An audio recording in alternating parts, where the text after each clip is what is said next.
like a good player and who's not. And we've never played in this format. Yeah. None of us have any idea who's a good player and who's not. Therefore, I was just taking it easy.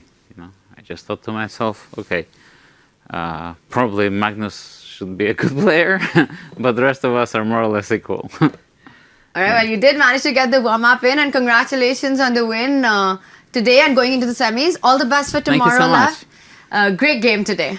And he found it. Knight c7, good move. Yeah, classy. Classy solution. Come in with that rook, attack a7, threaten that bishop on f7. And Magnus goes in with it. Yes. He's in it to win it. Yeah, rook d7, king f6, blitzed out immediately. Alireza has no time to spend. But, okay, yeah, bishop takes a7.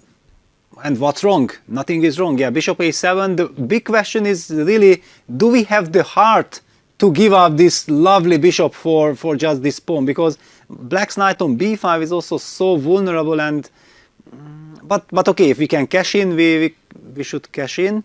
I want to just highlight one line that I think white shouldn't go in for. You might think the h6 pawn is hanging, but I believe that would allow some counterplay. And we can perhaps just quickly show that with arrows as the moves are coming in. So Magnus has gone in for bishop takes pawn. But if you take this pawn, that would allow the rook to h8. Yes, the knight is hanging, but black takes the rook. The h2 pawn comes under fire. Why give any counterplay? So really instructive there. Not going for any open files compensation. He takes the a7 pawn.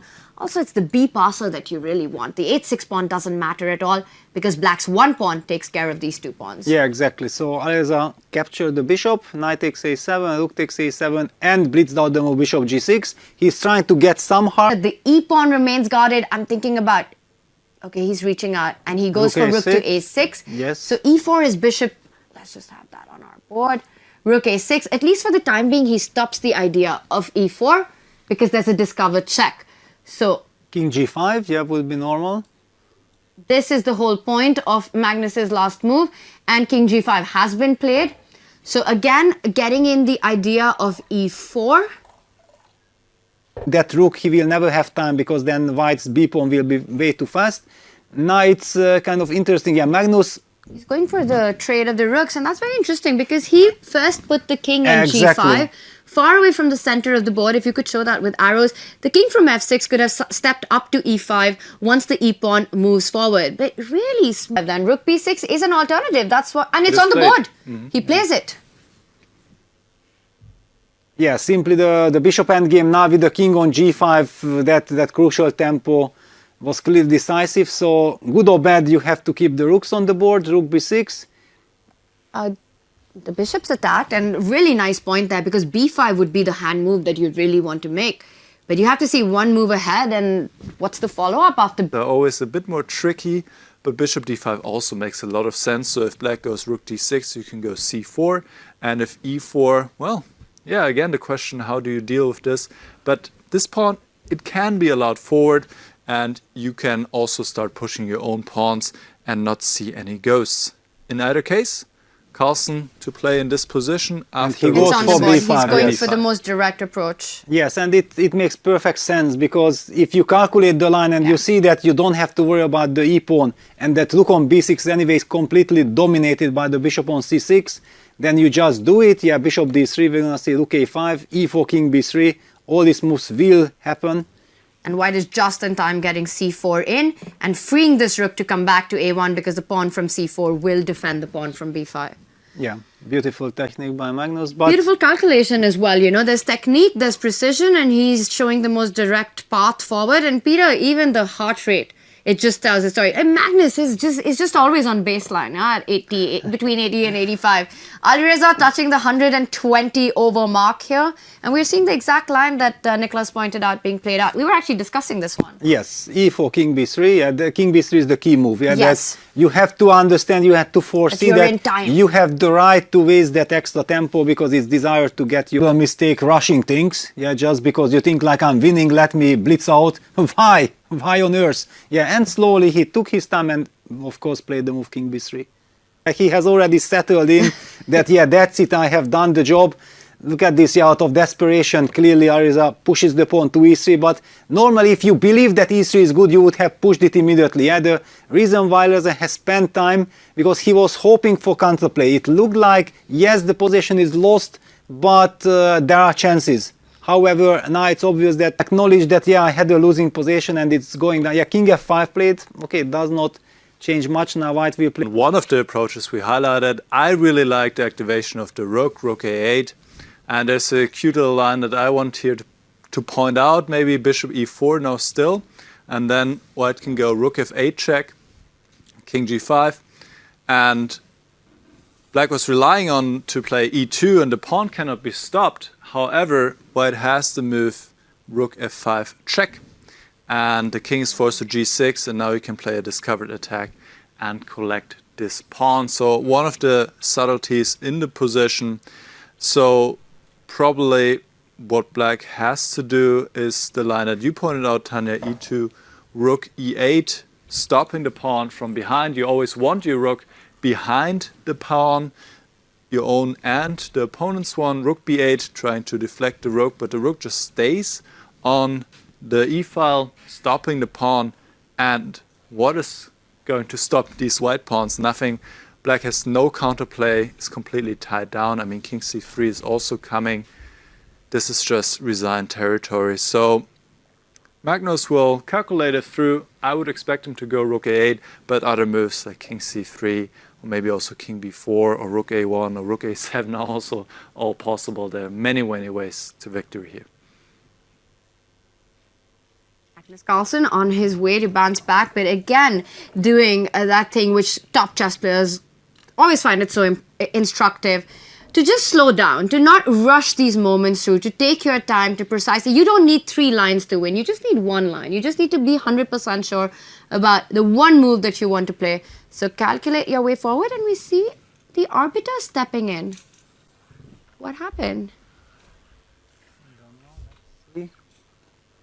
Maybe they are checking, they are asking about the clock, but we already do see that the extra 30 minutes are added to the clock, and Magnus 40 is... moves have been played. King to f5 was move number 40. We can see the move counter in front of us. Yeah, and also look at Magnus, yeah, he's not involved in the discussion, so he knows that there is nothing to talk about.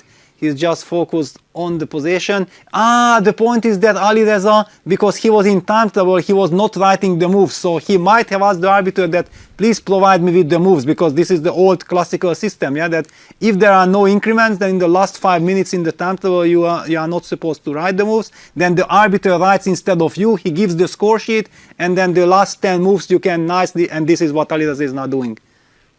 Alireza filling in the score sheet, the move counter on the paper right now. When in time trouble, there was no requirement for him to keep writing the moves, and now he's also trying to remember the exact move order, because there's so much going on in his head. The position on the board, the fact that he knows that he's lost control of this one, he knows that this is busted for him, the fact that there's a really big tie break coming up, which I'm sure is also on his mind. And then on top of that, he needs to relive all of that by writing the moves.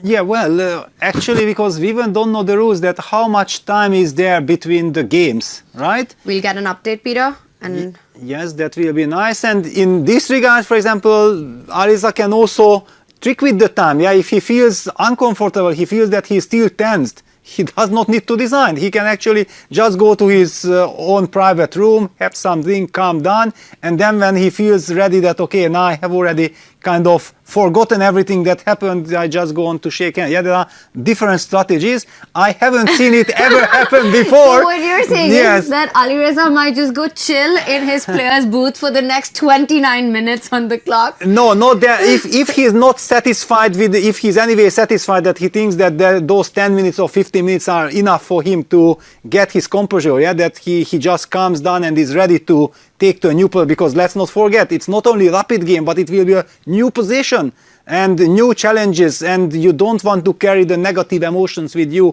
and be angry and out of anger play your game. You have to calm yourself down. And we are getting an update on the format of what happens. I don't even think the question is if Magnus wins. I want to say it as when Magnus wins this one, 10 minutes after the end of this, we will have the revealing of the first position of their first rapid tiebreak with 15 minutes and 10-second increment. And the players this time get only 5 minutes before the start. So, Peter, what you're saying makes a lot of sense from a player perspective. You've got these additional 30 minutes right now. Yes, you might be lost. You want to take this time to just get your nerves back into control, to just calm yourself down, mentally reset yourself, going into a new time format, going into the playoffs. Coming and the public is with him and so on. Then you take those 7 minutes time that you can go to your private room or to your bathroom to have that break, and every of the top tennis players is using that. It's good strategy, and for now we still see Magnus trying to find the path, the exact precise way that he feels is the best way forward to get the ball in the net here right now. King to b4, king to c3, rook a8 are the three ideas that we have come up with to try to win this game. Magnus in a think. Alireza perhaps still in his mind, thinking about the upcoming tie-break, the way he wants to use the 30 minutes on the clock that have been added here. Nicholas, what's your take on this? What are you expecting for the players to have the strategy, given the position, given the match situation, and most probably an upcoming tie-break?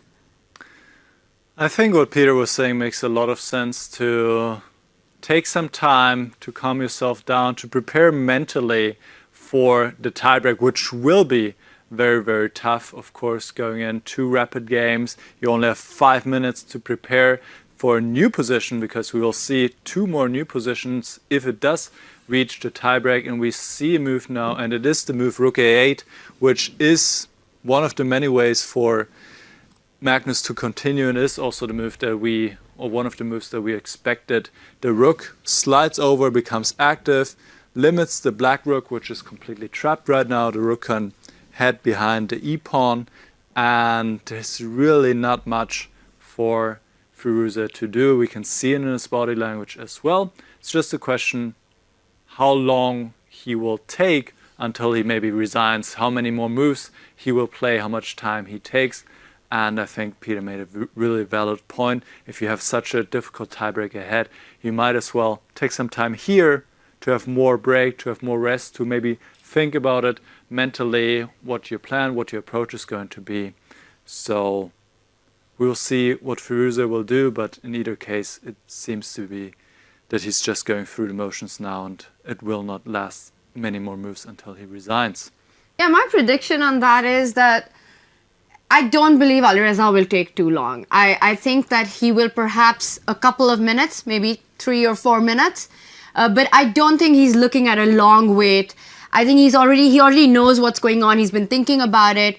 And yes, Peter, everything that you said makes so much sense. But knowing Alireza, knowing his style, I feel that this will end sooner than him taking a very long think and a very long pause here. Yes, I mean, using the 30 minutes, this makes absolutely no sense. You also don't want to make a fool out of yourself. Yeah, it's just like, that not to rush with the designation, but we are also speaking about a very young player who might not even be thinking the way like I do as an old guard. Yeah, that why do I need to? I mean, I lost. I have all the chances in the tiebreak. Forget about me being nervous. Peter, what are you making up? I just want to play. I want to take my revenge. Yeah, you never know. I feel that's more Alireza's style, that he wants to get the game going. He wants to start playing the rapid soon. He wants that new position rather than sit suffering on the board here. And definitely these thoughts are going on in his mind. It's a matter of time for him. I'm expecting this to not go longer than the next 3 to 5 minutes. Anything between that. No, I think it will More than last. that, yeah. I think it will last a little bit longer, but I thought like it will not last more than 3 moves. That I could kind of agree with. 3 moves? Yeah, something like 3 moves. So you think how long will they take for 3 moves then? Well, this I don't know.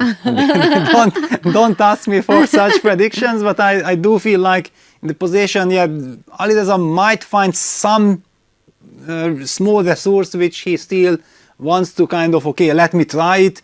No, not because he believes that there is any chance of Magnus spoiling this. Yeah, if Magnus would be down to 30 seconds and no increment, that's a different story. But he has basically half an hour and 30 seconds increment per move. Everything is under control. The rook is being activated. First of all, now Black has to find the way of not to lose on the spot. Yeah, this e2, rook e8, rook b8. Let's just put this on the board.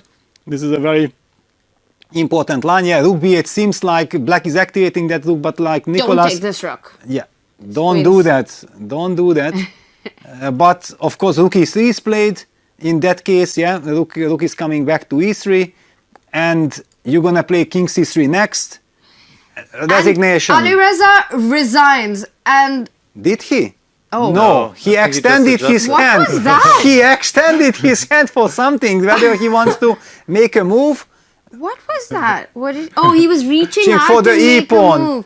Yes, It just looked like that on our camera. Yeah, that camera angle was very confusing. Yes. It was No, very- but he Oh, no. stops the clock. Wow, He okay. does resign eventually, and